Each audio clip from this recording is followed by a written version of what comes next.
Hola, hoy es sábado 8 de noviembre de 2025 y bueno, vamos a analizar unos documentos importantes. Son extractos de la Gaceta Oficial de Panamá, ¿eh? Los números 3041, 3041A y B. Salieron ayer mismo, 7 de noviembre. La idea es ver qué encontramos ahí. Hay de todo, ¿no? Nombramientos, regulaciones, decisiones administrativas, judiciales, de varias entidades. Vamos a desglosar un poco qué nos dice todo esto.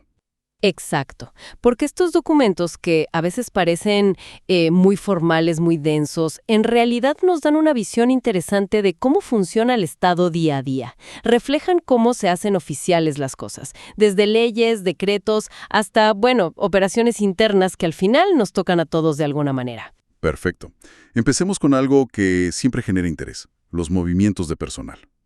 Viendo los papeles del Ministerio de la Presidencia, parece que hubo bastantes designaciones temporales, ¿no? Muchas por misiones oficiales. Así es, se nota un patrón ahí. Hay varios nombramientos de encargados, o sea, gente que cubre ausencias temporales.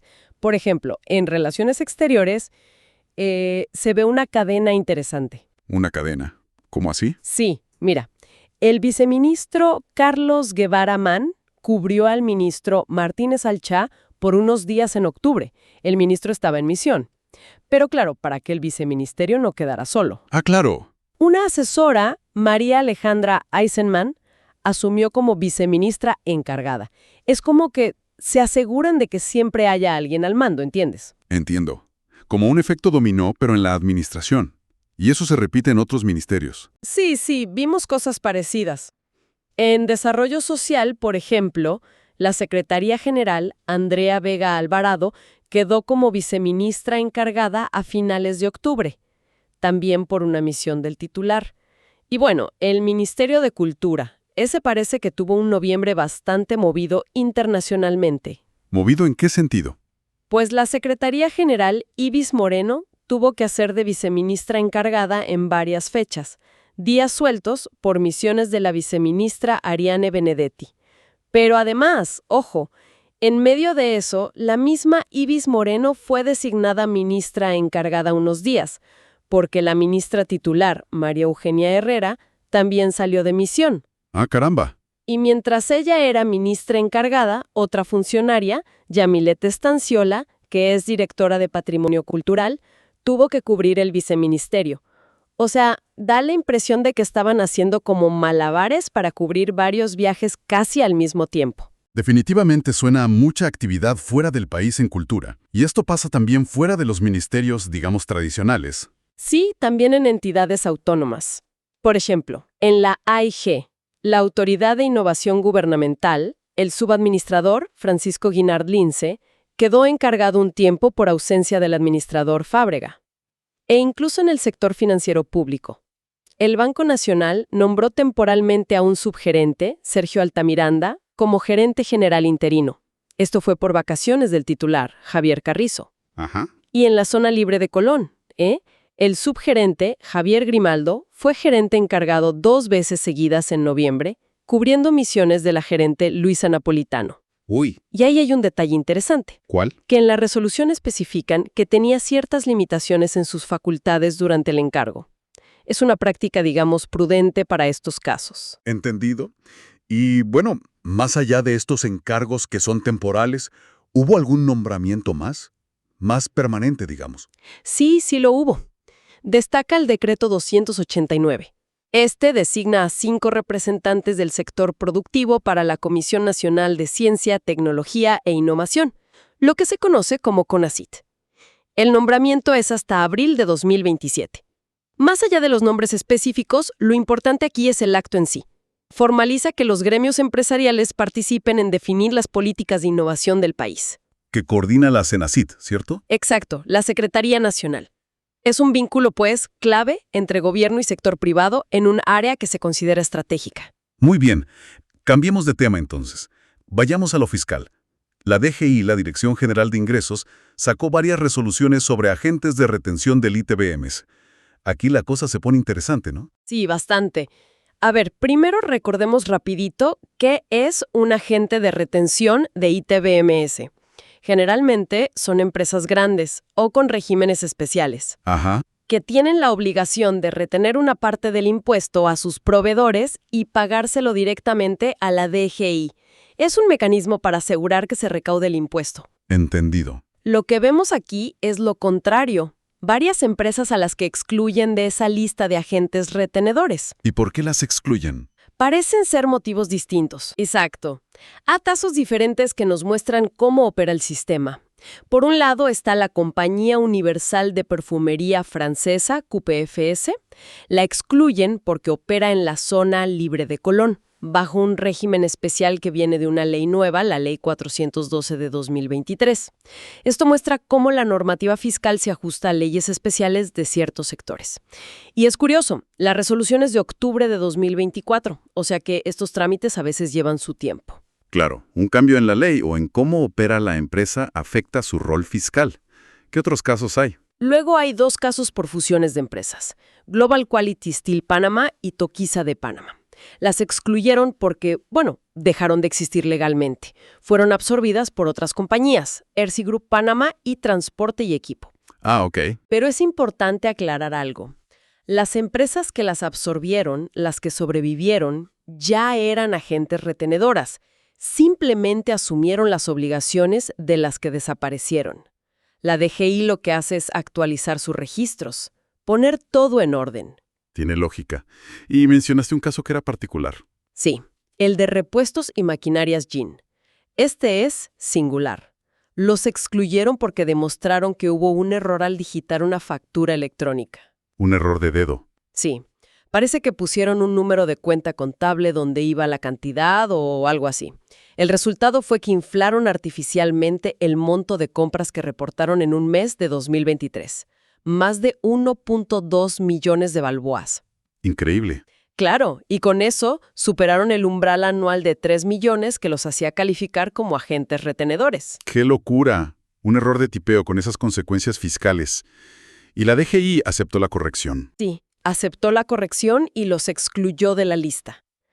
Pero con una condición importante. La resolución dice que igual tenían que seguir reteniendo hasta fin de año, hasta diciembre de 2025. Aunque ya estuvieran excluidos. Exacto, porque la designación original aplicaba para todo ese año fiscal. Esto nos dice que, el sistema permite corregir errores si los documentas bien, pero hay procedimientos y plazos que cumplir. No es automático. Entonces, ¿qué nos dice todo esto sobre el panorama fiscal y empresarial?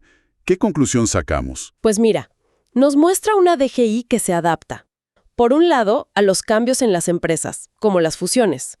Por otro, a leyes específicas como la de zona libre. Y también que tiene mecanismos para corregir errores cuando se demuestran. Aunque claro, todo lleva un proceso formal. Subraya lo importante que es para las empresas tener todo bien documentado y seguir los procedimientos administrativos al pie de la letra. Muy claro. Pasemos ahora a otro sector regulado, servicios públicos. La ASEP, la Autoridad de los Servicios Públicos. Vimos varias resoluciones que cancelan concesiones de telecomunicaciones. ¿Qué pasa ahí? Lo que estamos viendo son cancelaciones de oficio. La razón principal es bastante directa, digamos. Las empresas que tenían esas concesiones simplemente ya no existan. Fueron disueltas legalmente hace años. ¿En serio? ¿Empresas disueltas pero con concesiones todavía activas en los papeles? Exactamente. La ASEP está formalizando la situación, limpiando sus registros. Por ejemplo, cancelan la concesión de Message Plus, que se disolvió en 2013, o Panatel International, disuelta en 2016, Language Line Panama, disuelta en 2020, WhatsApp, también de 2020, León de Asia, de 2022. Estas empresas daban distintos servicios: valor agregado, call centers, reventa de servicios. ¿Y qué pasa si tenían deudas pendientes? ¿Se borran con la cancelación? Ahí está el punto interesante. Varias de estas resoluciones mencionan que las empresas disueltas todavía le deben dinero a la SEP. A veces son montos pequeños, otras veces unos miles de balboas. La cancelación de la concesión no elimina la deuda. Esa deuda sigue ahí como un pasivo. Muestra que el Estado sigue llevando registro de esas deudas incluso después de que la empresa desaparece legalmente. Aunque claro, cobrarlas en la práctica puede ser otra historia. Ya me imagino. También vi que había casos sin deudas, ¿correcto? Sí, exacto. Como Minsa, disuelta en 2009, y Piladora Teofito, disuelta en 2007. Ambas tenían concesiones de radiocomunicación. En esos casos, la resolución dice algo importante, que las frecuencias de radio que usaban quedan liberadas. O sea, disponibles para otros. Justamente, es parte de poner orden en el espectro radioeléctrico, que es un recurso limitado. Entendido. Bueno, además de estos temas fiscales y de servicios, la Gaceta también muestra ajustes administrativos internos en distintas entidades, ¿verdad? Correcto. Son decisiones que quizás no salen en los titulares, pero son clave para que las instituciones funcionen por dentro. Por ejemplo, el Servicio Nacional de Migración extendieron la designación de los miembros de su Comité de Ética y Disciplina. Este comité es súper importante para la gobernanza interna. Supervisa desde méritos y disciplina hasta cómo se ingresa a la carrera migratoria. ¿Y en el sector salud qué hubo? El Ministerio de Salud, el MINSA, estableció formalmente los requisitos para obtener la idoneidad profesional de técnicos y licenciados en órtesis y prótesis. Esto se basa en una ley de 2022.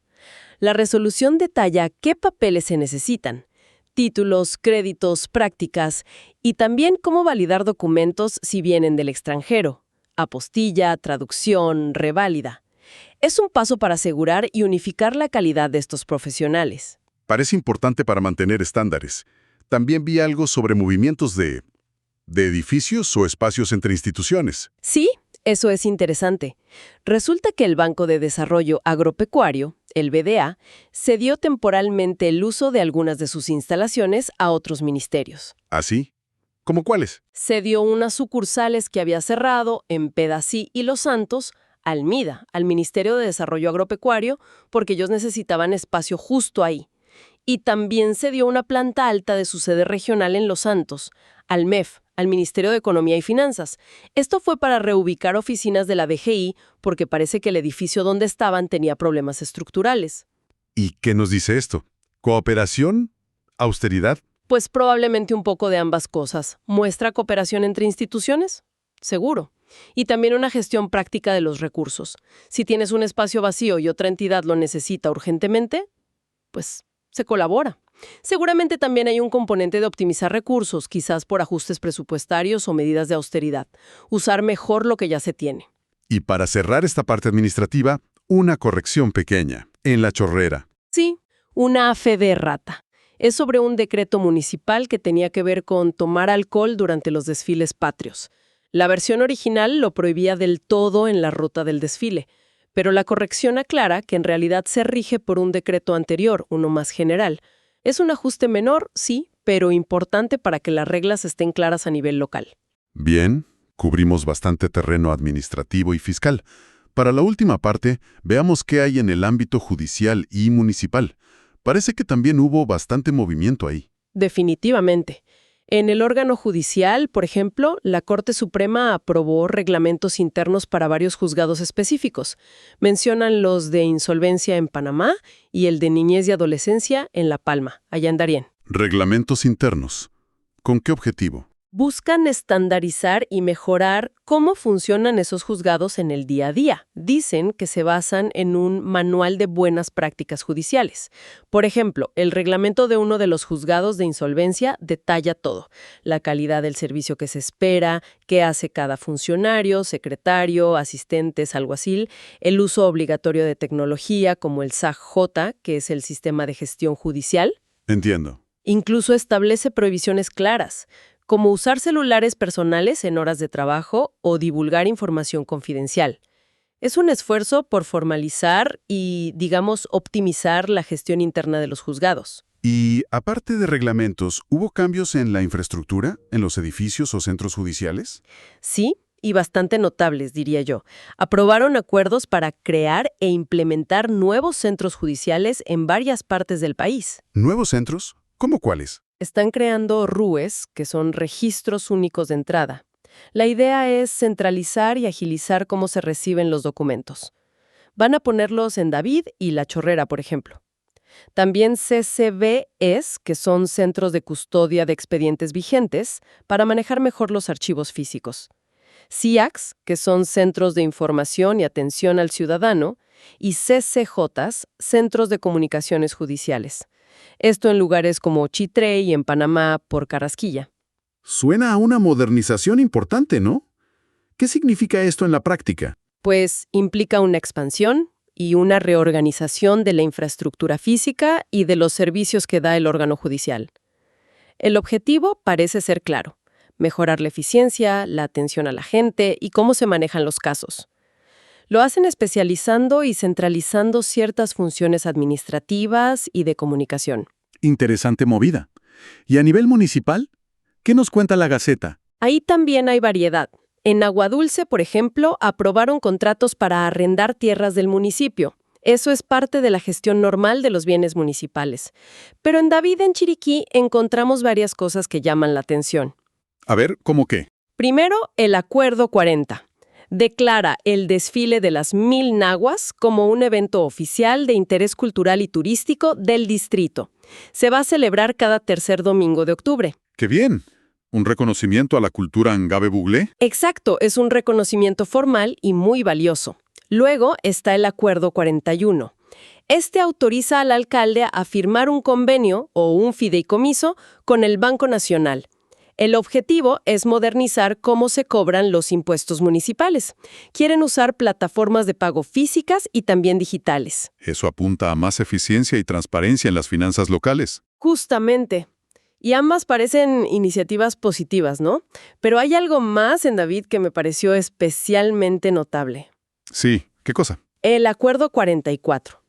Crea formalmente la Mesa Técnica de Participación Ciudadana y Municipal. Lo interesante es cómo surgió, de las discusiones sobre una reforma de impuestos locales, y que la establecen con carácter permanente y consultivo. Una mesa técnica.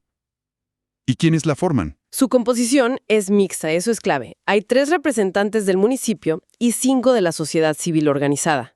Mencionan a la Cámara de Comercio, la CAMCHI, a PEDE, representantes de micro y pequeñas empresas, y de los colegios profesionales de contadores y abogados. O sea, actores importantes de la comunidad.